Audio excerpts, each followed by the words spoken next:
Hello everyone, আসসালামু আলাইকুম। This is Zubair with Robo Reflex. আরো একটি নতুন ভিডিও নিয়ে চলে আসলাম। আজকে আমরা air quality monitoring system using Arduino প্রজেক্টটি করব। মূলত এটা হচ্ছে আমাদের বায়ু দূষণ। আমাদের কিছুদিন পর পর আমরা নিউজে দেখি আমাদের ঢাকার বায়ু দূষণ মাত্রা খুবই মারাত্মক। এটা কিভাবে মাপা হয়? হ্যাঁ, আজকে আমরা এই প্রজেক্টটাই করব। আমরা একটু সার্কিটটা দেখে আসি। হ্যাঁ, এখানে হচ্ছে এমকিউ 135 একটা সেন্সর নিছি আমরা। তারপর হচ্ছে আমরা একটা কয়েল নিছি, একটা ক্যাপাসিটর নিছি, একটা মাইক্রো কন্ট্রোলার নিছি, আর হচ্ছে একটা বার্জার নিছি, একটা রেড এলইডি নিছি, আর এদিকে একটা এলসিডি নিছি। আমি এই ডিভাইসটা যখন বাইরে সেট আপ করে দিব, তখন হচ্ছে যখন বাতাসের কোয়ালিটি ভালো থাকবে, এয়ার কোয়ালিটি ইজ গুড লেখা উঠবে আমাদের প্রজেক্টে। আর যখন আহ, আমাদের বাতাসের দূষণ মাত্রা অতিরিক্ত হারে বেড়ে যাবে, তখন হচ্ছে এয়ার কোয়ালিটি ইজ হাই, ওইরকম লেখা উঠবে। প্রথমে আমাদেরকে প্রোটিয়াস সফটওয়্যারটি ওপেন করে নিতে হবে। তো আমরা সফটওয়্যারটি ওপেন করে নিলাম। একে একে আমরা সব কম্পোনেন্ট নিয়ে নিব। আমরা প্রথমে হচ্ছে মাইক্রো কন্ট্রোলারটা নিয়ে নিচ্ছি, এরপর হচ্ছে আমরা এলসিডিটা নিব।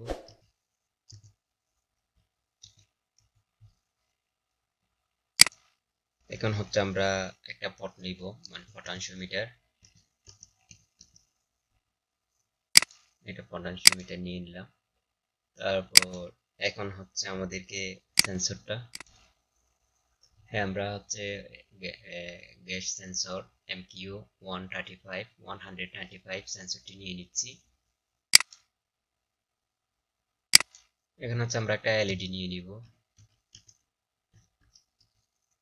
LED red. তারপর হচ্ছে একটা বার্জার নিয়ে নিব।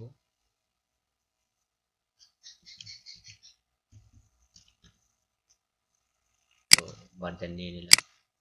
এখন হচ্ছে আমাদেরকে একটা ক্যাপাসিটর নিতে হবে। তো আমরা উপরের ক্যাপাসিটরটা নিয়ে নিলাম। এরপর হচ্ছে আমাদেরকে একটা ইন্ডাক্টর নিতে হবে। তো আমরা এই ইন্ডাক্টরটা নিয়ে নিব। তো আমাদের কাজ শেষ। এখন হচ্ছে আমরা কম্পোনেন্ট গুলো বসাই ফেলবো।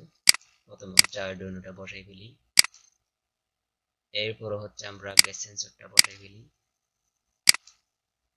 এরপর হচ্ছে আমরা ইন্ডাক্টরটা বসাই ফেলবো। ইন্ডাক্টরটা একটু আমরা রোটেট করব। তো রোটেট করলাম। তারপর হচ্ছে ক্যাপাসিটরটা বসাই ফেলতে হবে আমাদেরকে। এখানে মানটা একটু চেঞ্জ করে দিতে হবে। মানে আমাদেরকে 500 ইউএফ লিখতে হবে। এখন হচ্ছে আমাদের ইন্ডাক্টরের মানটা একটু চেঞ্জ করে দিব। এটা হচ্ছে 27 এন এইচ, মানে হেনরি প্রকাশ করে। তো আমরা সেন্সরের সাথে ইন্ডাক্টরের সংযোগ করে দিলাম, আবার ক্যাপাসিটর থেকে ইন্ডাক্টরে দিয়ে দিলাম, আর হচ্ছে মাইক্রো কন্ট্রোলার থেকে ইন্ডাক্টরে দিয়ে দিলাম। তো এখন হচ্ছে আমরা গ্রাউন্ডটা বসাই ফেলি ক্যাপাসিটরের সাথে। তো আমাদের এদিকের অলমোস্ট কাজ শেষ। এখন হচ্ছে আমরা বার্জার, এলইডি, তারপর ডিসপ্লে এগুলো বসাই ফেলবো। তো আমরা একটু এদিকে ডিসপ্লেটা নিয়ে ফেলি। এখন হচ্ছে আমরা এলইডিটা নিব, এলইডিটা নিলাম। তারপর হচ্ছে আমরা বার্জারটাও নিয়ে নিব। তো বার্জারটাকে একটু আমরা রোটেট করে নিব, করে নিলাম। বার্জারের 1 নাম্বার পিনের সাথে আমাদের এলইডির গ্রাউন্ড সংযোগ করে দিলাম। এদিকে হচ্ছে আমাদের 8 নাম্বার পিন চলে যাবে সরাসরি বার্জারে। এখন 9 নাম্বার পিন চলে যাবে রেড এলইডি তে।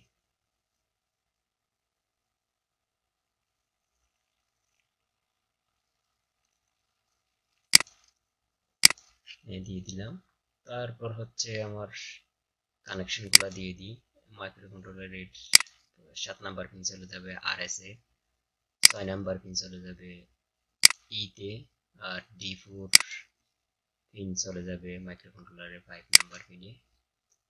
আর 4 নাম্বার পিন চলে যাবে D5 LCD D5 LCD D6 চলে যাবে মাইক্রোকন্ট্রোলারের 3 নাম্বার পিনে, আর 2 নাম্বার পিন সরাসরি D7 এ চলে যাবে। তো আমাদের এদিকের কাজ শেষ। এখন হচ্ছে আমাদেরকে পজিটিভ এবং নেগেটিভটা দিয়ে দিতে হবে। প্রথমে সেন্সরে নিয়ে দিয়ে দিই।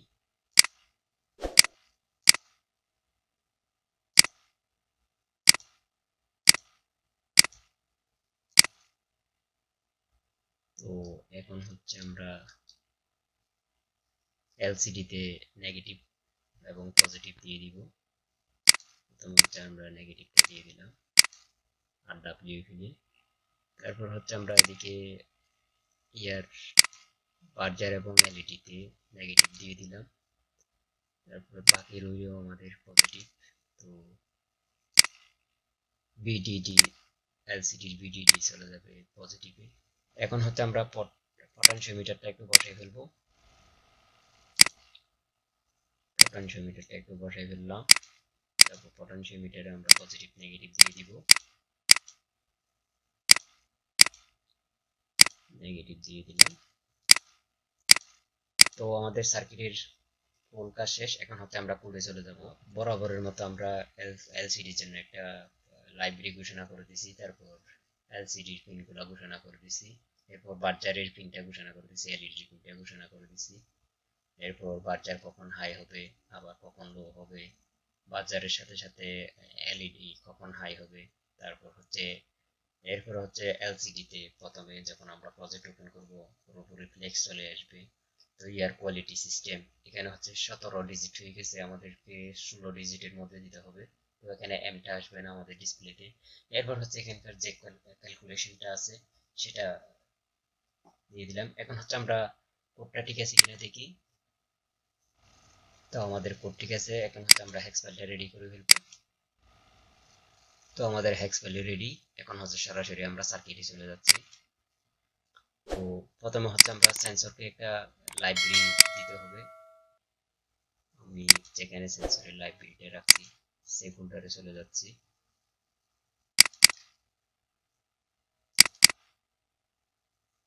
এটা হচ্ছে সেন্সরের লাইব্রেরি।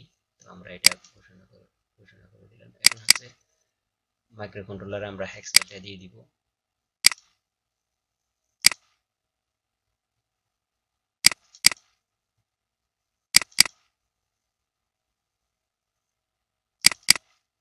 এটা হচ্ছে আমাদের হেক্স ফাইল। তো এখন ওপেন করে দিব। এখন হচ্ছে আমাদের প্রজেক্টটি রান করার পালা। প্রজেক্টটি রান করে ফেলতেছি। তো আমাদের প্রজেক্ট রান হয়ে গেছে। Robo reflex air quality system. এখানে এমটা আসে নাই কারণ 17 ডিজিট হয়ে গেছে। তো এটা হচ্ছে 200 মিলি সেকেন্ড পর্যন্ত থাকবে। এরপরে হচ্ছে আমাদের এয়ার কোয়ালিটি আমাদের হাই দেখাচ্ছে, যেহেতু আমাদের পটেনশিওমিটার হাই এর দিকে আছে। এখন আমরা লো এর দিকে করে দিয়ে দেখি। Air quality 144, air quality good.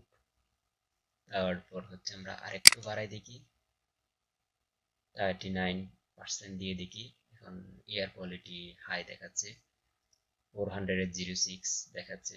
আর এদিকে এলইডি ব্লিঙ্ক করতেছে, এদিকে বাজার বাজতেছে। তো আর একটু দিয়ে দেখি তখন এয়ার কোয়ালিটির ইয়াটা বাড়ে কিনা। হ্যাঁ, এখন হচ্ছে 800 ক্রস হয়ে গেছিল, আবার মানে ওঠানামা করতেছে। তারপর air quality high, air quality level high দেখাচ্ছে। আমরা একদম জিরোতে করে দিই, এখন কি আসে দেখি। তো এয়ার কোয়ালিটি গুড দেখাচ্ছে। আমরা একদম মাঝখানে দিয়ে দেখি। হ্যাঁ, এখন তো এয়ার কোয়ালিটি লেভেল হাই দেখাচ্ছে। তো এরকম মজার মজার প্রজেক্ট পেতে আমাদের চ্যানেলটাকে সাবস্ক্রাইব করে আমাদের পাশে থাকবেন। ভিডিওটা যদি ফেসবুকে দেখে থাকেন আমাদের ফেসবুক পেজটা ফলো দিয়ে দিবেন। আরো একটি নতুন ভিডিও নিয়ে খুব শীঘ্রই দেখা হচ্ছে। ততক্ষণে সবাই ভালো থাকবেন।